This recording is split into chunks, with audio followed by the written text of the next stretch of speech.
Juustud peamiselt klassifitseeritakse rasvasisalduse järgi ja kõvaduse järgi. Et rasvasisalduse poole pealt on siis kõrgrasvased, täisrasvased, poolrasvased, väherasvased ja lahjad.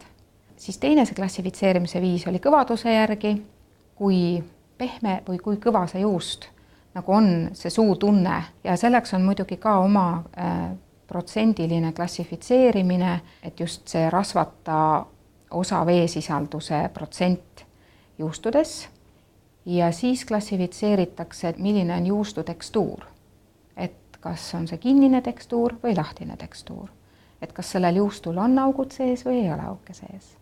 Ja see tegemine erineb sellest, et pressimise järgi need juustud, mis on lahtise tekstuuriga, need pressitakse ilma vadakuta. Ja need juustud, mis on siis kinnise tekstuuriga, pressitakse koos vadakuga. Ja siis see vadak elimineerib selle võimaluse, et õhk saaks pääseda juustu.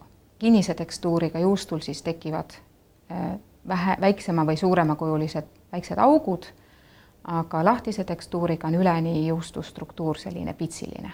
See, mis aja võtab, on katlas valmistamise protsess ja see on keskmiselt selline 3 tundi ja edasi on pressimise aeg 1,5 tundi, siis on soolamises juust, sõltuvad juustusordist, kas 1 päev, 2 päev, kõvemad juustud kas 5 päeva, 20 päeva ja siis kõige pikema aja võtab juustu valmimine, nagu valmimisladudes.